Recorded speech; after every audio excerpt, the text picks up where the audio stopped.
Broadcasting live from atop the Rocky Mountains, the crossroads of the West. You are listening to the Liberty Roundtable Radio Talk Show.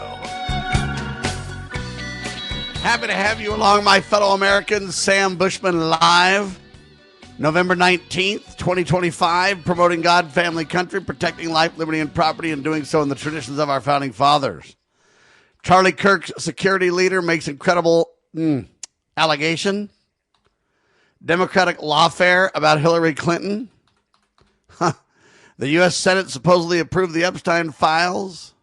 Do you trust them all? I don't. Texas in a gerrymandering fiasco.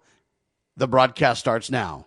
James Edwards, thepoliticalcesspool.org, well-known talk show host, author, dear friend. Welcome back, sir.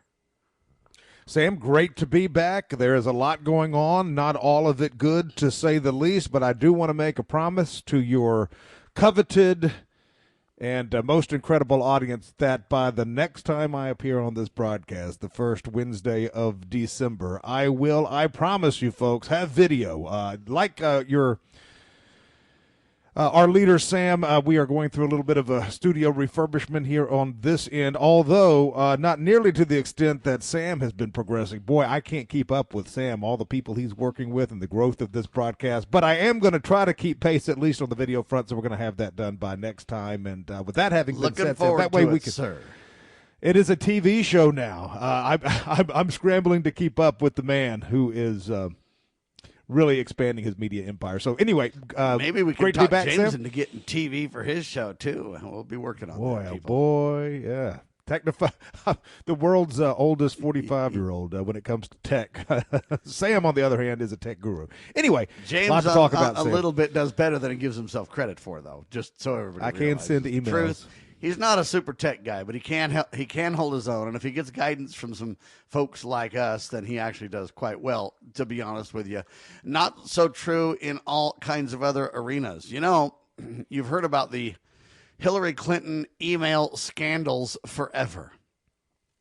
You heard about the bleach bit she used to destroy information on her hard drives. You heard about the hammers, all the dishonesty, the private email servers, the breaching of protocol, and the violation of classified information, and it goes round and round and round. And we know there's two classes of people. There's you and I and everybody else, and then there's Hillary and company, and they're all above the law. And anyway, you thought you haven't seen it. When did that all happen, James? Do you remember when was all this a big scandal? Was it 2012? 20? No. Well, I mean, no. This was the big deal of this was, of course, in the election of 2016, that historic election with James Comey and all of that. I mean, they made movies about it. When did she first get caught in the scandal with her emails? Yeah, it was prior to that, but when it all came to light and became the national issue, and really a catalyst in the whole christening of the Trumpian era. That was, 16 is when everybody would. Yeah, Trump started in 16, came down the escalator really in 15, or was it 15, or I guess maybe it was 16. 15, the fall of 15. Yeah, he came down the escalator, and it all started then. They all loved the Donald for his whole life, and then he did this, and now everybody supposedly hates him or loves him, and there's nobody in between except for Sam Bushman, kind of a thing. It was March 2, 2015, where the email scandal broke. The New York Times article said that she had used her own personal server during, her time as Secretary of State, da-da-da-da-da. Now, why do I bring it up now, you say? Well, it's been literally almost 10 years later, ladies and gentlemen. And now headline says, Democrat lawfare shows that the Obama team refused to allow prosecution of Hillary Clinton over the email scandal. Yeah. Believe it or not, WND.com has the piece. Our dear brother over there, Bob Unruh. And there's a big video about this, chronicling this from Fox News. We're going to play this, and then we'll talk about it with James Edwards. Here it is, people. Check this out. Department ordered federal lawyers to do and not to do concerning the Hillary Clinton email investigation. Chief Intelligence Correspondent Catherine Herridge tells us in sworn testimony on Capitol Hill, one of the insiders told lawmakers what she was told. During closed-door testimony last summer, former FBI lawyer Lisa Page said the Obama administration's Justice Department advised the FBI not to pursue the gross negligence statute for Hillary Clinton in the mishandling of classified information. Former U.S. Attorney and House Republican John Ratcliffe led the line of questioning about the statute, known as 18 U.S.C. 793. Ratcliffe, you're making it sound like it was the department that told you you're not going to charge gross negligence because we're the prosecutors. Page interrupted. That is correct. Page's testimony appears to conflict with then FBI Director James Comey's recommendation in July 2016 against criminal charges for Clinton. What I can assure the American people is that this investigation was done honestly, competently, and independently. No outside influence of any kind was brought to bear. The Republican-led House Oversight and Judiciary Committee investigation ended in January. With Democrats now in control, the committee's new ranking Republican made the Page transcript public. The transcript releases show an inherent two-tier system, one in which Hillary Clinton gets the treatment that she got, where they was actually at first concerned that they were going to charge her, and then with Loretta Lynch in charge, before she recused herself, made it very clear that that was not going to happen. The tip-off came from a chart drawn up by federal investigators assigned to the Clinton case known as mid-year exam. Fox News has confirmed that the chart listed possible federal statutes for prosecution. Next to gross negligence was a notation, quote, DOJ not willing to charge this. Only known cases are military. Cases when accused lost the information. In response to the Page revelations, the president tweeted the transcripts, quote, make the Obama Justice Department look exactly like it was, a broken and corrupt machine. The Page transcript also confirms Fox's earlier reporting. The Page testified Russia collusion was still unproven when Special Counsel Robert Mueller was appointed. Brett? Captain, thank you. There you have it, James. I don't know what to say about this. Number one, why are we hearing this now 10 years later? Oh, because they're going to go ahead and prosecute James. Comey and company. I don't have any confidence they're going to prosecute anybody over any of this at all. They have these words they love to use. Never words that trigger criminal activity, but words that really incite the public and nothing more. So, hey, the Clinton or the Obama, it was a corrupt machine. Okay, fine. But I mean, I want to know when they're going to do the perp walk for Barack. James? Yeah, Sam, you're 100% right. It is, and matter of fact, when you were playing that clip, I was still trying to figure out, is this an update or is this something from 10 years ago? Because it was the same verbiage, the same sort of presentation and language. That and we've learned nothing new, James. There's nothing new. Are they going to even prosecute? The point. I mean, why are we even hearing this? Why is this even on Fox? Why is this even being talked about? I mean, what's the value of this? There's nothing. Well, if you're asking the question non-rhetorically, I guess you could only surmise that they're just trying to throw something like this out there to sort of maybe it'll hurt the Dems for midterms because we're on the ropes. Well, I mean, and to take some interest away from what's going on up there right now, which is just a total disaster with the Epstein situation. That, I mean, it is just blazing through Washington right now. Yeah, Donald's got whiplash in his flip-flop, doesn't he? It's not good. It is, none of it's good, and it's a big distraction, and it's a big thing that just should have never happened. And so, maybe they're throwing this out there, but this isn't going to stick with nearly enough adhesive quality to distract the American public from the Epstein thing. I mean, again, I just heard that whole thing, and I thought it was from 10 years ago, even though it's like a new update. That's what I mean. What new is there, James? Nothing, and they're not going to do anything. I mean, Sam, this is the classic Charlie Brown and Lucy with the football thing, and it is coming up on Thanksgiving and Christmas. I did not use my hammer to smash hard drives. I did not do it. Not any time. Never. Never, James. Have you was talking about never? Have you? Heck? When's the last time you saw?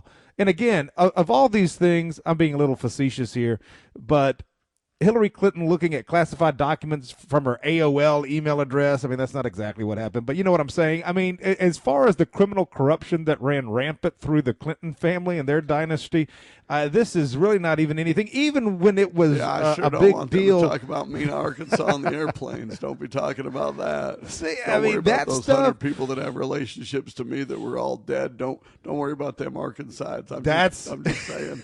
I did not have that hammer. I promise, James. Don't you think I ought to be the first man in the White House? Then I can hang out with all the senators' wives. It'll be fantastic. You almost got there if y'all didn't blow it. It's a clown show, ladies and gentlemen. They're not doing anything about it, and they're not going to. And I don't even frankly know why this is in the news. Well, okay, because again, Democrat they're trying to distract. insider's going to blow the whistle and put Hillary in the clink. I thought Donald was going to put Hillary in the clink. I wanted to get to that. That is the thing. When's the last time you saw, of all the people who have truly been corrupt and who are deserving for massive prison sentences at the least in Washington, who are the only people that have ever gone to jail? You know, stockmen, trafficant. I mean, people who are ostensibly doing good work and putting the country whistleblowers trying to level with the truth. Nobody ever goes to jail. A 3-judge panel in Texas, very strange, appointed by, 3 different presidents even, I think? We'll talk about it all in seconds. They're in Texas. They're wreaking havoc. How does California fit in? We'll talk about it. This is Liberty Roundtable Live. The Foundation for Moral Law is a nonprofit legal foundation committed to protecting our unalienable right to publicly acknowledge God. The Foundation for Moral Law exists to restore the knowledge of God in law and government and to acknowledge and defend the truth that man is endowed with rights not by our fellow man, but by God. The foundation maintains a twofold focus. First, litigation within state and federal courts. Second, education. Conducting seminars to teach the necessity and importance of acknowledging God in law and government. How can you help? Please make a tax-deductible contribution, allowing foundation attorneys to continue the fight. You may also purchase various foundation products as well at morallaw.org. Located in Montgomery, Alabama, the Foundation for Moral Law is a nonprofit, tax-exempt 501c3 founded by Judge Roy Moore. Please partner with us to achieve this important mission. morallaw.org.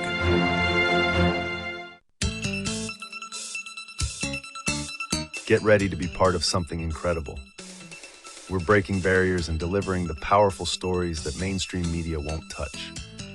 Your support is what fuels our mission to revolutionize journalism and bring you the truth. Join our passionate community of changemakers by donating at libertynewsradio.com today.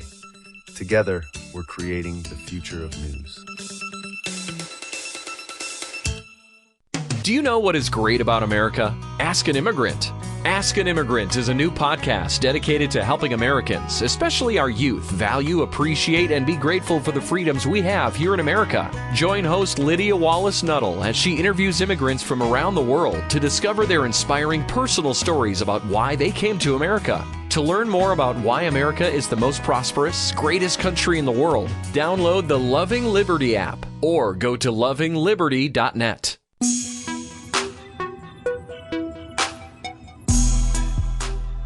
All right, back with you live. We're talking about this story about Hillary Clinton that's literally over a decade old. But here's the interesting thing. Who's in charge of the DOJ? Isn't it Pam Bondi? Who's in charge of the FBI? Yes. Isn't it Kash Patel and Dan Bongino? All right, so here's the thing, ladies and gentlemen. They say that Lawfare Insider or whatever kind of blew the whistle and said, hey, they say this. It was the DOJ that prevented this gross negligence thing. So what's Pam going to do now, James? Is Pam going to go ahead and take care of business? I would not hold my breath. Folks, here's something you should never do on radio. When you're about to be up, don't put a big piece of ice. She's gonna go ahead and roll. Heads are gonna roll, figuratively speaking, on this. James, come on, that's Pam, right? The Republicans are in charge. Donald's at the helm. Cash is in business. Dan Bongino's, taking care of it, right? Yeah, thanks for bailing me out there with an extra 15 seconds. I was going to say, don't ever put a big piece of ice in your mouth. Eat on TV or the radio.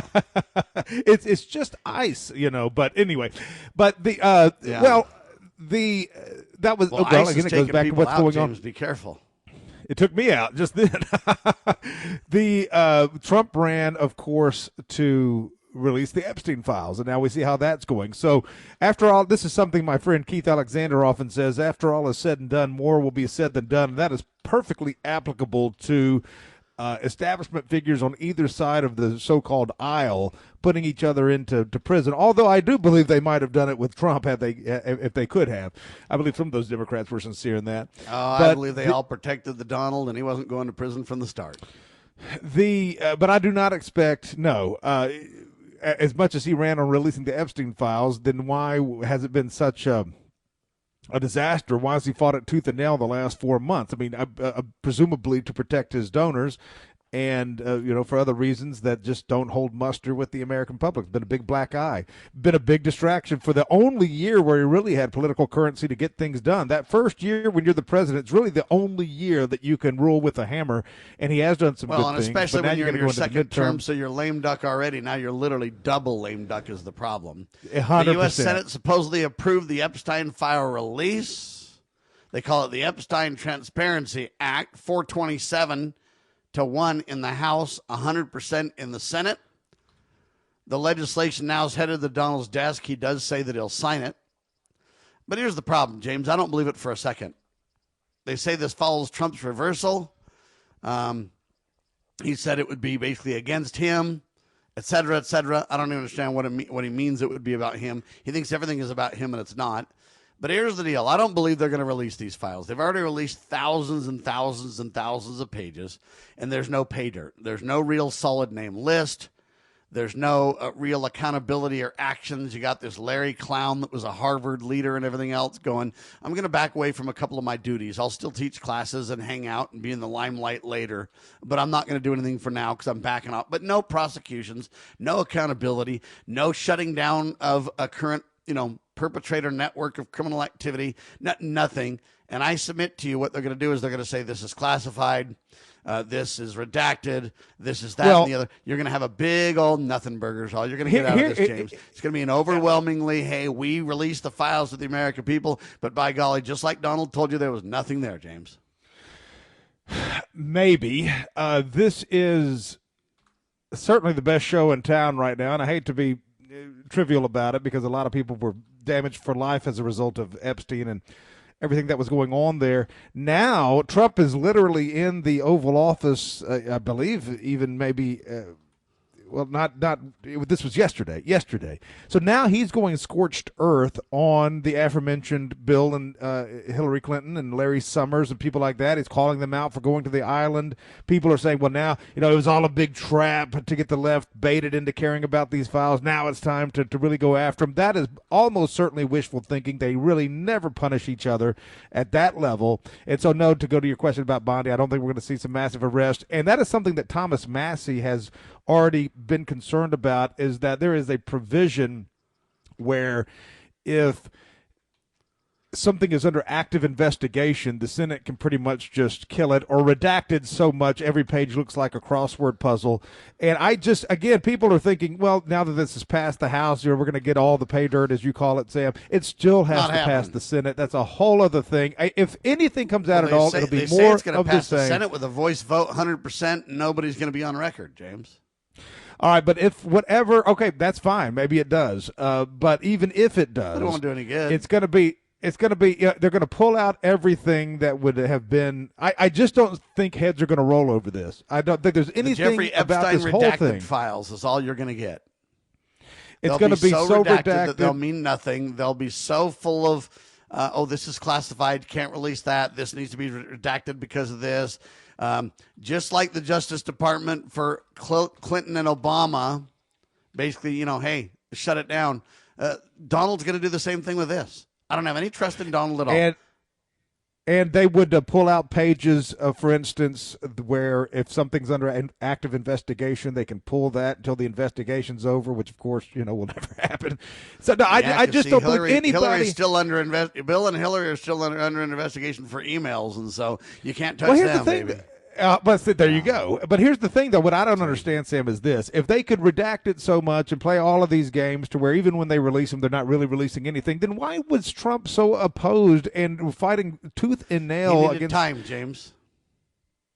I mean, I guess that makes sense. Buy a bunch of time, do clown show, do political theater, buy a bunch of time, redact, classify certain things. If you were to get behind the scenes, you'd find out that a bunch of shenanigans went on.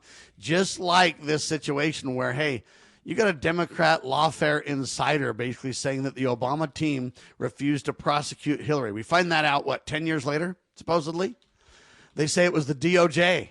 So all I'm telling you is that they're just manipulating things. What good, let me ask you this, what good have you heard from Kash Patel, Dan Bongino, and Pam Bondi since they all took office? Have you heard them double down with some solid, we're prosecuting to the full extent of the law, we got them, their hands caught in the cookie jar, they're going down, baby? Well, we're going to perp walk at 6 a.m., and we're not going to have CNN do it, we're going to do Fox, and we're going to perp walk these clowns and put them in prison. Have you seen any of that?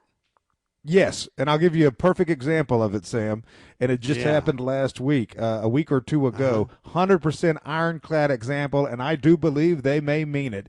Kash Patel is going after people like Elijah Schaffer, what is he, InfoWars, he's going after alternative media folks who alleged in some roundabout way that his current girlfriend, Kash Patel's girlfriend, is some sort of a honeypot for the Mossad. I mean, I don't know what that's all about, but they have that's absolutely not real. So somebody complains that Kash Patel's girlfriend's this and that. Now Kash Patel's under fire, so he uses the deep state to fire back, and that's all just an inside squabble. No, but I'm just saying, real accountability in prison. Of course. Well, I believe he may very well ruin these people. Now, these are like Alex Jones tier people that he's going after. He will not ruin as big these as people. Alex. But I'm just saying, so they can get motivated to go after and ruin the lives of people who cross them, who are sort of right adjacent or, whatever. I mean, these are people that would be on our side of the ideological spectrum on most things, and they are absolutely going after them. Hey, if this guy thinks that she's a honeypot and he wants to say so, why can't he say so? It could be true or false, but he's got his free speech regardless. He can think that all day long if he wants to. Well, I know a little bit about defamation law, and it's whatever they say it is, whenever they need it to be, whatever they want it to be, and I don't know. But anyway, so that was a tongue-in-cheek answer to your question. But to your point, criminals, no, any real criminals that have committed crimes that really need to go to prison, none. No. Now the only example you can point to is, hey, one of our own, whether we agree with this person or not, in the conservative media, makes a claim, free speech rights, and now it's like, hey, we're gonna chop your head right off, buddy. You don't get second chance. You don't get. Everybody else just walks free. You have not seen a high-profile indictment or imprisonment, or maybe some indictments, but I mean nothing that's absolutely been 100% substantial where people have gone to jail, and the way that Steve Stockman or Jim Trafficant or people like that, Patriots, went to jail. You've not seen anything like that from anybody that was a government insider, anybody that's a high-ranking elected official. You've just not seen that. So two classes. This poor guy that made the allegation about Cash's girlfriend just isn't in the right class is the problem, James. See? Well, that's absolutely not in the protected class. Apparently, that's really the bottom line. And I guess I also wonder with all this kind of stuff. Even Ghislaine Maxwell. They say she's in prison, but hey, she met with the government, DOJ, whoever, and they're like, hey, and they have a secret meeting, and then she comes out and says, hey, I'm going to talk to Donald about a pardon, and I'm going to go get moved to this Texas low-level prison, and now we hear she's playing with her little puppy, and she's got special privileged food, and she's got all these privileges in prison, and what's that all about, James? I don't know for a fact that all of that's true, but I've certainly read that she has attendance, and she's basically living in, the most country club-esque life you can in prison. I'm sure she'd much rather be out. Maybe you should go visit her. Can't they accept prisoners? I mean, can't prisoners accept visitors? You could go down and pray over her and stuff like that as a pastor. What do you think, James? Well, I mean, you could probably, if you could get on the guest James, list. Christian pastor here, believer in heterosexual marriage, fidelity to one spouse, all this kind of stuff. I want to pray over you. I believe you've been possessed by a demon, and I want to pray over you. You look at this and you just go, what is happening? We don't hear any of the other sides of any of these discussions. We have no idea what's true or false or who's getting what special. But we have no idea, people. Zero. I would like and to now say a three-judge panel I want to get to. We'll talk about that too. James? Sure. We need to get to Texas. I'd like to talk to you for a second, maybe if we could, about who may come out on top of this. The Massey Green faction or the Trump side or the left, or who's going to we'll do that. Then we'll talk about the Texas judges, because the Texas judges might have a factor in that very point you're making, right? There you go. James Edwards, Sam Bushman, you're talking hard-hitting news the network refused to use live on Liberty Roundtable.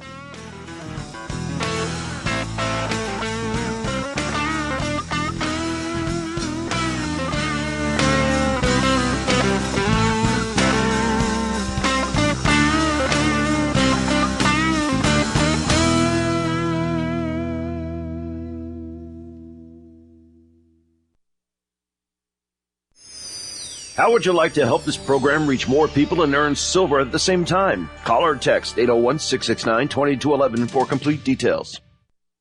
Breaking news this hour from Town Hall. I'm Rich Thomason. The U.S. and Saudi Arabia will be strengthening their military ties now that President Trump has formally designated the kingdom a major non-NATO ally. He announced the move while hosting the Saudi Crown Prince at the White House last evening. Mr. Trump also announced a major Saudi investment in the U.S. Here, one country is putting $1 trillion into the United States. That creates national security. And, you know, I think that they don't have to say that, but I think a big part of that is also the fact that tariffs are in play.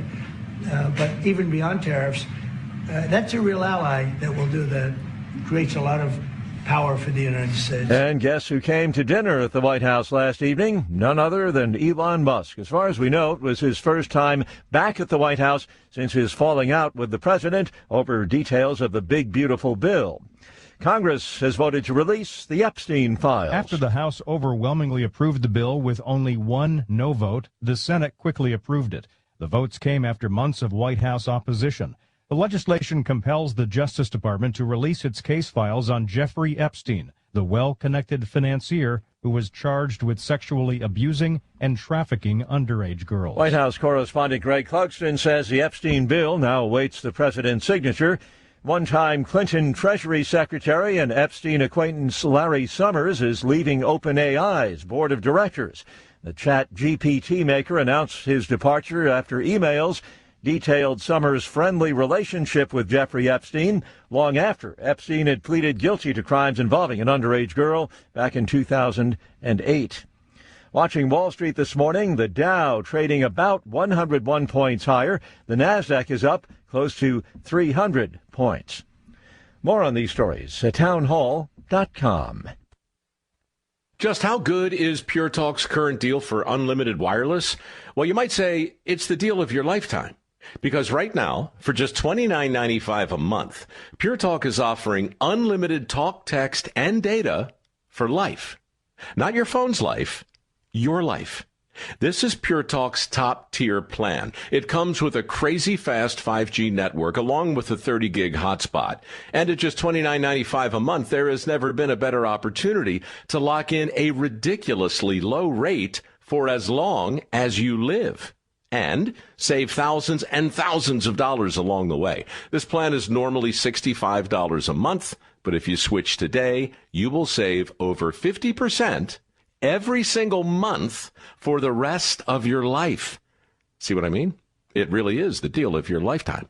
Dial pound 250, say Mike Rowe. Offer ends 12/7. Some restrictions apply. Details at puretalk.com.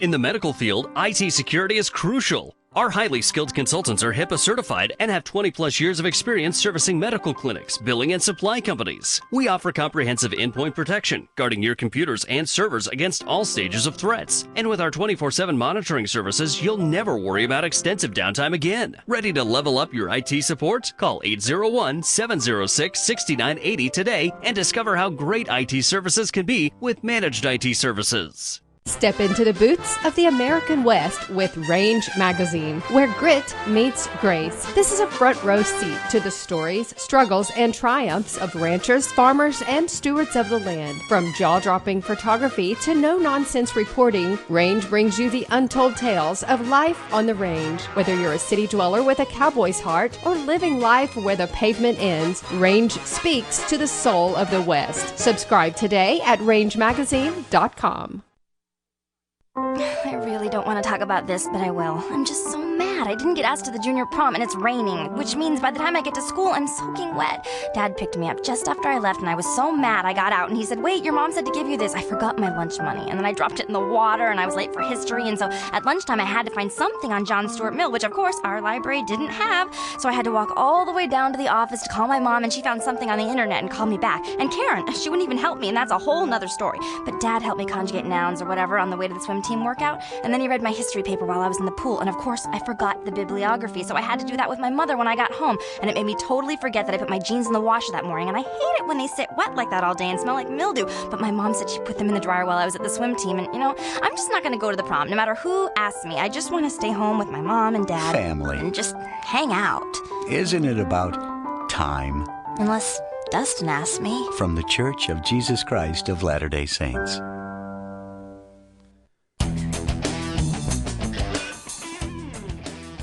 Poor Jerry. It started out jerry-rigged. Now it's gerrymandered. And it gets even worse. It's racially gerrymandered. I mean, Jerry's just taking a beating, ladies and gentlemen. He ought to sue everyone for libel and slander. And I'm just saying right now, a 3-judge panel ruled that Texas cannot, I repeat, cannot use their, quote, GOP-created redistricting map because it's racially gerrymandered there. Republican Texas Governor Greg Abbott signed that baby into law in August, and they think it'll kind of give them 5 more seats for the Republican Party. And the ruling featured a 2-1 decision. There was a judge appointed by the Donald, one by Obama. Those guys concurred, said it's gerrymandered, got to stop it. A judge appointed by former President Ronald Reagan dissented and said, nah, I don't think it's that way there, people. So 3 judges, 3 presidents, clown show, and Jerry's all at fault, James. Again, the history of the word gerrymander is interesting. It comes from a Democratic politician damn near the founding of the country in Massachusetts called Elbridge Gerry, and he drew a district for himself that resembled a salamander. That's where you get the word. It's a gerrymander. And, of course, it's interesting. As is always the case, Sam, the double standard and the hypocrisy is so thick you could choke on it. When the Democrats do this, it's, of course, well and good. We talked about it the last time I was on your show. By the way, I'm very, very well informed about what's going on in Texas, and I'm going to share some things with you that perhaps you don't even know, and hopefully we'll get your to that audience in just will know. a second. So the interesting thing about this, the judges cited substantial evidence suggesting racial gerrymandering, not just the standard gerrymandering now. This is a racial kind, special gerrymandering, It's kind of like hate speech. It's a special kind of speech, right? They say it requires Texas to use their 2021 map during the 26 midterms. And civil rights organizations are arguing that, hey, that weakens minority influence. Anyway, they say it's against the Constitution, just against everything else. The Texas case may end up proceeding to the Supreme Court, ladies and gentlemen. Now, currently, California passed their Prop 50 thing. And so now the DOJ is suing California. So they can get to the bottom of that there. See, so you get 5 seats picked up in Texas, and you get 5 seats lost in California. And, Jerry in California is kind of like, you pronounce it different than you do in Texas, If you're in Texas, you're like Jerry. If you're in California, you're like, how do you say it? How would you say it in California, James? How would you say Jerry? However you would pronounce it in a Hispanic accent. All right. Try it for me. I was hoping James would give you an let's see. I mean, I'm not you really. You could do the Texas one easier, couldn't you? Yeah, Texas. I've got that vernacular down. Texas is a southern state. I speak Texas. Anyway, I don't want to mock anybody. My point is this: is Jerry illegal? That's really my question. How many illegal voters do we have, number one? But number two, I say that parties, I don't know if you know, but the Republican Party and the Democratic Party, aren't they private organizations, James? They are. So for them to even exist, isn't that gerrymandering right from the get-go? I don't know, but I will hold on. This idea that these people can assemble, create a group, their group has special privilege over anybody else, bar none, period, end of paragraph, and now they're debating who has more power of the two.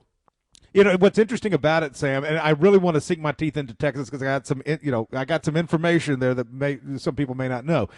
But it's funny because, of course, in Texas, the Democrats nationwide are saying, "Oh, how bad this is! It's obviously racial gerrymandering." They did the exact same thing in California, and of course, it's wonderful.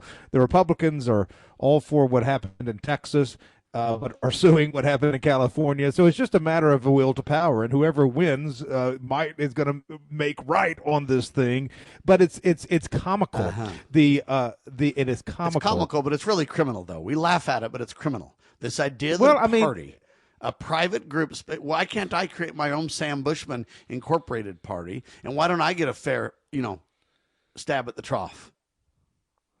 See, it's absolutely gerrymandered from the get-go. They needed, they called Barack Obama Barry Soetoro. Remember this? So why don't they change it to gerrymandered, James? Well, you probably could because they've certainly been guilty of it as well. And of all places, right there in Texas, the late Sheila Jackson Lee, who was a black Democratic Congress woman, I guess you would call her. She has a district in Houston that's the most gerrymandered thing I've ever seen. It looks like an octopus. Tentacles go all different directions. There's no logical reason why a district would be drawn that way, if not to make sure that she had enough blacks in there to carry it. And that's why they did it. And they did it all across the South, all across, this whole thing with the Voting Rights Act. They're trying to, at the Supreme Court, they're debating whether or not to gut Section 2 of the Voting Rights Act. That is because all throughout the South, I'll give you one more example and then toss it back to you, and then I'll tell you the details about exactly what's happening in Texas right now. But in Louisiana, for instance, there's a district there that stretches from the tippy-top northwestern corner of Louisiana in a diagonal line all the way down to the mouth of the Mississippi. It's about as wide as the Panama Canal, and it's just a straight diagonal line, and that's a black district. Now, how in the world, why would you have a district that stretches the entire diagonally the entire length of the state, and it's never more than just a few miles wide? What the hell kind of district is that? I mean, that is an absolute gerrymander. But when you do it for the left, to carve out districts that are safe for their constituency, it's all well and good, according to them. So they don't like Texas. The same as letting black people into college over white people, even though they don't have as good of scores or anything else, because we're going to have a quota, we're going to have a mandate. It is pretty much affirmative action at congressional level, and that is what they're seeking to overturn. Affirmative action at a private party level, not at a congressional level. They're not even congressmen or senators with the gerrymandering. They're regular people, candidates trying to get elected, but private parties have literally shanghaied the system, James. Be that as it may, and that you're talking about this thing in the widescreen systemic level, but let's just get back, if we can, to the nuts and bolts of what this means going into the midterm. So here's the point, though, that everybody needs to understand. It won't mean a thing, ladies and gentlemen, except for one group, one private organization will win for a time, and then they'll pass the baton back to the other guys to win for a time as the deep state shares power. That's what it really means, people. Now, we're going to talk about the real, because, I'm teaching to the ideal. That's what it really means, ideally. The fact is, you got to jettison parties or the party's over. But in the meantime, here's what's going to happen in Texas. Right, James? Here's what's going to happen in Texas is, as everyone knows, the White House really put a tough sell on the Texas legislature to redraw these lines so that they could squeeze out 5 more seats. And as these seats go, so too could the control of Congress. It could be as tight as it could be tight enough to where the seats in California and in Texas decide this whole thing. All right, that's what people are anticipating. That's why there's so much legal maneuvering and fighting on this. So the White House, Trump's White House, put a hard sell on Texas to redraw these lines, which they did, and it carved out what should be 5 new safe Republican seats that do not currently exist or did not exist in 2024 so that's at the last election rather than election, but I'm with you. And again, if it helps us, I'm all for it. If it doesn't, I'm all against it. As I always say, what's good for and our I'm people. More of a it would be rule good of law for guy, but I'm with you. Well, I mean, the law is what people say it is. That's always been the law. The law is what lawmakers say it is. Actually God's law, and it's what God says it is, and nobody else can dispute that, or they're out in the weeds. All right, but God didn't say you can't redraw the Texas lines to, He did say you can't lie and cheat and steal, though. I mean, would you say so if you if gerrymander, you're cheating. If you steal, you're stealing votes. You're lying about it, pretending that you have a special privilege at the trough because you made a party earlier than somebody else, and you've held on to power and passed all kinds of restrictions on anybody else competing with you in all these other games, then yeah, okay. Well, are you saying then that the Republican Party of Texas did something wrong in redrawing these lines? Absolutely, yeah. I don't even know why we have these lines at all. Yeah, but I mean that they do exist, and it wasn't. I mean, they are there, and you have districts, and you have representatives that. I mean, of course, fundamentally you have districts because you want to have precincts, and how do we decide precincts at the precinct level and everything else, right? Well, I mean, you have to have representation at a local level, and from the local level, it goes up from, as you mentioned, precincts to districts to regions, and then you get your House members, and then you get your senators, and then you go up to the president. I mean, there is a chain of command of representation that goes up from neighborhoods all the way up to the nationwide. But nevertheless, I mean, we do have districts. This is what we have. We have members of Congress, and this is and I'd rather have people that agree with us than don't. I can tell you that. I would rather have people that might do something that is in favor of God's law. I mean, I'd rather have, in a hypothetical situation, someone like Steve Stockman in one of these districts than Al Green. I can certainly tell you that. But anyway, But what happened was, to your point, is you had this panel of 3 judges. So Texas redrew the lines, and now you have these 3 judges that say you can't do that. So what does it mean? Where is it going? And what's happening right now on the ground? I'll tell you. 3 judges from the 3 presidents decide your elections.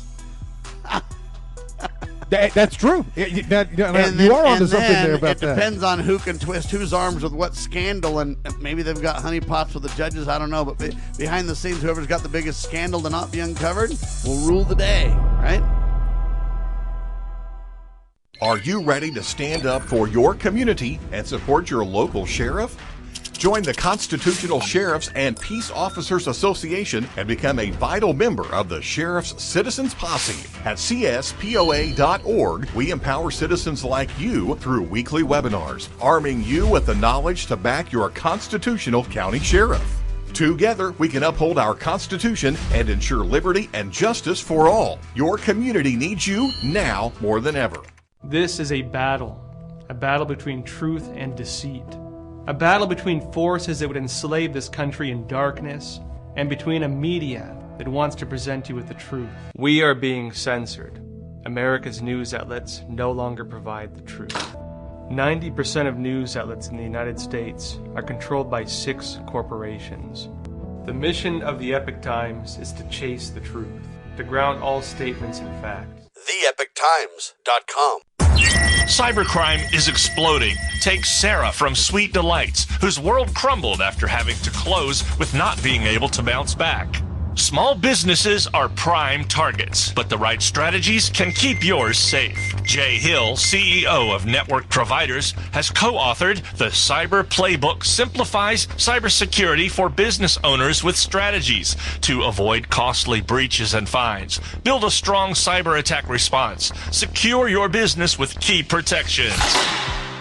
Cyber threats aren't slowing down, but you can stay ahead. Protect your business. Ensure its security for tomorrow. Get the Cyber Playbook today at networkprovidersinc.com/cyber-playbook or call 385-446-5500 now.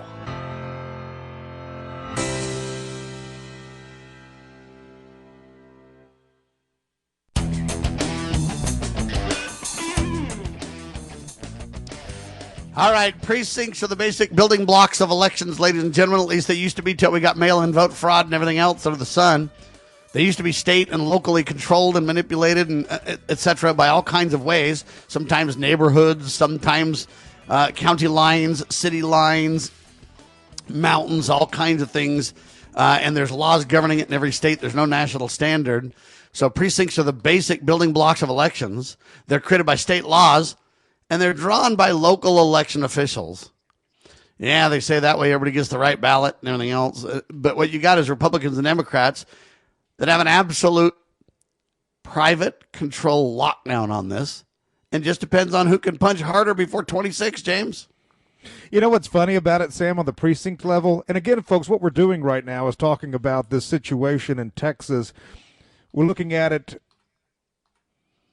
as an ideal versus the real deal. Ideally is how things should be. The real deal is what it is. And but, Sam, on a precinct level in Tennessee, for instance, and in other states I've seen, the precincts are uniform, small square blocks. You know, that makes sense to me. I mean they are squares. Now you're talking. And they those blocks don't know party, James. They are blocks. They are uniform. They are the exact same size, and they stretch the state. And then, when you get up to a congressional level, you have like ink splatter for districts. You have these crazy designs, and of course we know why. You have parties that have basically claimed their territory above everybody else. Look at the precinct level of a state like, I want to say like Oklahoma. It is perfect tiny squares all across the state, and that's your precinct level. So anyway, Iowa I think is another one that's exactly like that. I mean, maybe a lot of them are, but I have seen something like that. But then once you get to a federal level, once you get to Congress, these districts become just whatever they need to be, drawn however they need to be, with no sense of. There's no rational reason for these districts to be so weird and like stretch hundreds of miles in a small line instead of a square of the state or anything like that on just a wider scale. I mean, obviously they did this to rig elections. But anyway, isn't it racist to even draw lines based on how many black or white people are in a given area, for that matter? Well, it is if it benefits a white Republican. It is not if it benefits a black Democrat. And that is exactly, that is 100% a fact, because these districts, I mean, they admit as a result of the so-called Voting Rights Act that they gerrymandered these districts to ensure that blacks would have seats at the table, that they would have seats in Congress. And so they did it absolutely specifically and with the stated purpose of that very reason. But it's okay because why? Because, you feel like you owe somebody something because of the color of their skin or whatever. It's okay when they do it. But, again, that may be overturned now at the Supreme Court. If it does, that's going to put over a dozen seats in the South in play, because you're going to get rid of some of these districts, like I mentioned, in Louisiana. But let's talk about Texas. So, yeah, they drew these lines. You're going to have 5 more Republican seats, but now this 3-judge panel, a Trump appointee, a Reagan appointee, and a Obama appointee, said, no, you can't do it. You got to go back to the other maps. And so that would put Al Green back in there and all these Republicans. So gerrymander version D is no good. Go back to C. That's pretty much it. Now, here is the situation, though. Because Trump and the White House pressured Texas so much to do this, you have to imagine, Sam, that they planned for this scenario. And I believe certainly if you have a Trump appointee and a Reagan appointee on a 3-panel appellate judge decision, that they probably wish they could have just won at that level and it had been over with, because as of right now there's a fly in the ointment. However, this was from USA Today last night when this story broke, and this is the $1 million quote, I think, for people watching this. And I would just say that it's not over yet. So here's the paragraph. Republican Governor Greg Abbott, a key proponent of the electoral changes, said he would appeal the ruling to the United States Supreme Court.